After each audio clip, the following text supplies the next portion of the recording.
Hello DECA Middle families, I'm here with a quick update of what things are going to look like in the fourth quarter. So the really interesting thing about fourth quarter is it is simultaneously the most exciting quarter of the year, but also in some ways the most stressful and important quarter of the year as well.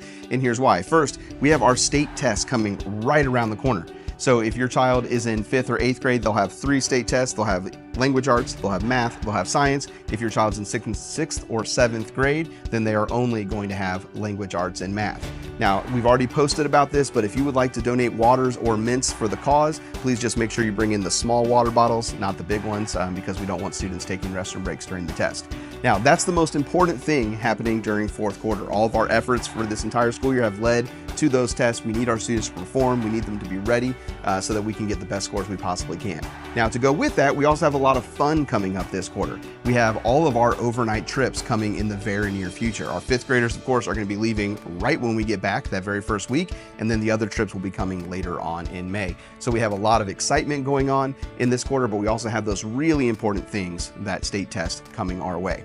Now, a couple other news and notes. We are going to be making a change to our parent-teacher conference structure from what we've done in the past. We're going to be shifting that time that we have with parents to the capstone projects that our students are working on throughout the school year. So please disregard those dates that are currently on the calendar. Our 7th graders have already done their capstone, which was their pathway project. A hugely successful night. We really enjoyed the time with parents and students. Our 8th graders have their Gateway 0 presentations coming up in very short order.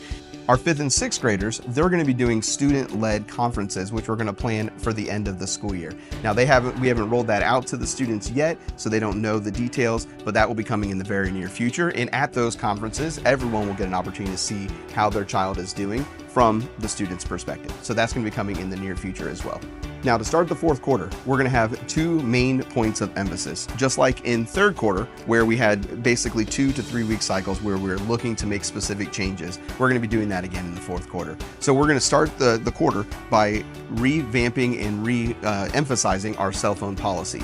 During the third quarter, we saw an uptick in referrals as a result of cell phones. And as you remember, the second violation of a cell phone contract can result in an out-of-school suspension, and we just simply don't want that. So as a reminder, we need all students to turn in their cell phone during advisory. They are not allowed to have their cell phone on their person at any point during the school day.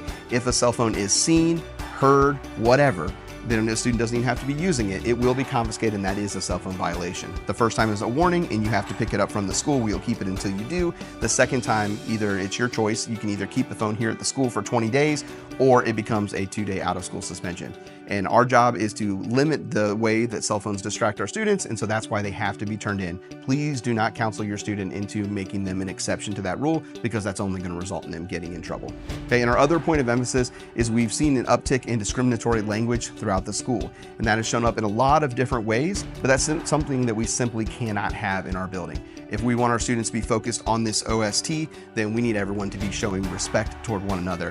And so in the event that any disrespectful or discriminatory language is used toward another student, just know that those kind of comments, those kind of actions will be met with very harsh consequences from us at the school, and we need your support with that.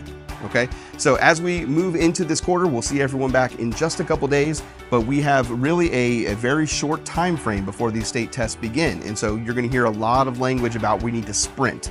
So this fourth quarter, even though it's a full quarter, it's really going to be sprinting from one thing to the next. We're going to sprint to the language arts test. We're going to sprint to the science test. We're going to sprint to the math test.